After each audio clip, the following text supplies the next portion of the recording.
Captain சொந்தங்கள் அனைவருக்கும் வணக்கம். ஸோ இந்த பதிவில் நாளைக்கு பல தடைகளை தாண்டி வெளியாக உள்ள படைத்தலைவன் அப்படின்ற படத்தை பற்றி தான் பார்க்க போகிறோம். ஸோ இந்த படத்தில் யார் நடிச்சிருக்கா அப்படின்னாக்கா, நம்மளுடைய கேப்டன் அவர்களின் இளைய மகன் சண்முக பாண்டியன் அவர்கள் வந்து நடிச்சிருக்காங்க இந்த படத்தில் கேப்டன் அவர்கள் வந்து ஏஐ மூலியமாக சிறப்பு தோட்டத்தில் வந்து நடிச்சிருக்காரு அப்படின்னு சொல்லிட்டு ஒரு தகவலும் வெளியாகி இருந்தது. ஸோ அதனால் நம்ம கேப்டன் ரசிகர்கள் எல்லாமே பார்த்தோன்னா கேப்டனை வந்து திரையில் பார்க்கறதுக்கு ஆர்வமாக இருக்கும். ஸோ அதே சமயத்தில் இந்த படைத்தலைவன் என்பது பார்த்தோன்னாக்கா கிட்டத்தட்ட 2 வாரத்துக்கு முன்பாகவே ரிலீஸ் ஆக இருந்தது. இந்த படம் வந்து பார்த்தோம்னா நாளைக்கு ரிலீஸ் ஆகுது. ஸோ அது மட்டும் இல்லாமல் இந்த படத்தை நம்ம யார் ரிலீஸ் பண்ணுறாங்க அப்படின்னாக்கா, கேப்டன் சினி கிரியேஷன்ஸ் அவங்க தான் ரிலீஸ் பண்ணுறாங்க இந்த படத்தை. ஸோ இந்த படத்தில் யார் யார் நடிச்சிருக்காங்க அப்படின்னா, நம்ம சண்முக பாண்டியன், அதே மாதிரி யாமினி சந்தர் அப்படின்றவங்க ஹீரோயின் நடிச்சிருக்காங்க. ஸோ இந்த படத்துக்கான டைலாக்ஸ் மற்றும் ஸ்க்ரீன் பிளே பார்த்திபன் தேசிங் அவர்கள். முக்கிய கதாபாத்திரங்களில் கஸ்தூரி ராஜா, முனிஷ்காந்த், கேப்டனுக்கு நெருக்கமான திரு MS பாஸ்கர் அவர்கள் வந்து இந்த படத்தில் வந்து நடிச்சிருக்காங்க. படத்துடைய ப்ரொடியூசர் ஜெகநாத் பரமசிவன், இவர் தான் இந்த படத்தை ப்ரொடியூஸ் பண்ணியிருக்காரு. இதுக்கு முன்பாக நம்ம சண்முக பாண்டியன் அவர்கள் 2 திரைப்படங்கள் நடிச்சிருக்காரு. அந்த 2 திரைப்படம் என்ன அப்படின்னாக்கா, சகாப்தம் 1, மதுரை வீரன் 1. ஸோ இதில் சகாப்தம் என்பது பார்த்தோன்னா நிறைய எதிர்பார்ப்புக்கு உள்ளாகி ரிலீஸ் ஆக இருந்தது. அந்த படம் அதே மாதிரி ரிலீஸ் ஆச்சு. ஆனால் ரசிகர்களுடைய எதிர்பார்ப்பை வந்து பூர்த்தி செய்யலை. இந்த படத்திற்கு நிறைய பேர் வந்து கேப்டன் வந்து ரொம்ப நாள் கழித்து இந்த படத்தில் வந்து நடிச்சிருக்காரு அப்படின்ற ஒரு காரணத்துக்காக தான் இந்த படத்துக்கே போனாங்க. ஸோ அதுக்கப்புறம் கேப்டன் அவர்கள் வந்து பார்த்தா 2 படம் நடித்தார்.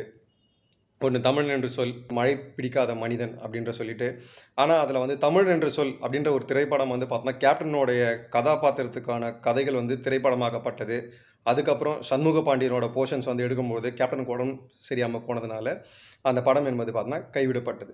ஸோ அதே மாதிரி மழை பிடிக்காத மனிதன் அப்படின்ற ஒரு படத்தை வந்து திரு விஜய் ஆண்டனி அவர்கள் வந்து கேப்டனை ஒரு லீட் ரோலில் வந்து நடிக்க வைக்கிறதா இருந்துச்சு. ஸோ கேப்டனோடைய உடல்நிலை என்பது பார்த்தோன்னா அதுக்கு ஈடு கொடுக்க முடியாததுனால அந்த படத்தை வந்து அப்படியே ஸ்டாப் பண்ணிட்டாங்க.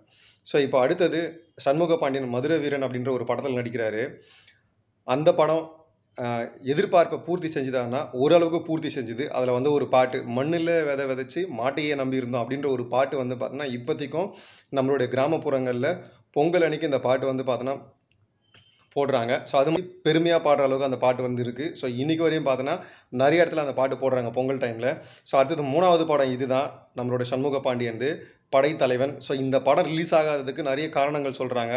அதாவது முன்னணி நடிகர்கள் வந்து இந்த படத்துக்கு வந்து பார்த்துட்டு படம் பயங்கரமாக வந்திருக்கு, ரிலீஸ் ஆகக்கூடாது அப்படின்னு சொல்லிட்டு பண்ணுறாங்க அப்படின்றதும் சரி. அது மட்டும் இல்லாமல் இந்த படத்துக்கு வந்து அரசியல் ரீதியாக சில தடைகள் வந்து ஏற்படுத்துகிறாங்க அப்படின்றதையும் நம்ம சமூக வலைதளங்கள் வாயிலாக நம்ம பார்க்க முடிஞ்சது. அதெல்லாம் மீறி படம் வந்து நாளைக்கு என்பது பார்த்தோன்னா ரிலீஸ் ஆகுது. இந்த படம் என்பது பார்த்தோன்னா நாளைக்கு ரிலீஸ் ஆகி வெற்றிகரமாக வரணும் அப்படின்றது தான் நம்ம கேப்டன் ரசிகர்கள் சார்பாகவும் சரி, சண்முக பாண்டியன் ரசிகர்கள் சார்பாகவும் சரி, எல்லாமே நம்ம எதிர்பார்க்குறோம். ஸோ இதில் வந்து கேப்டன் மூலியமாக கேப்டன் அவர்களை வந்து இந்த படத்தில் வந்து காட்டியிருக்காங்க அப்படின்ற ஒரு தகவல்கள் வந்து வெளியாகி பரபரப்பை ஏற்படுத்தியிருக்கு. அந்த சீன்ஸ் எல்லாம் பார்த்தோன்னா ஒரு கிட்டத்தட்ட ஒரு 10 நிமிஷத்துக்கு மேலாக வச்சுருந்தா நல்லாயிருக்கும் அப்படின்றது தான் கேப்டனோட ரசிகர்கள் எல்லாருக்குமே எதிர்பார்க்குறோம்.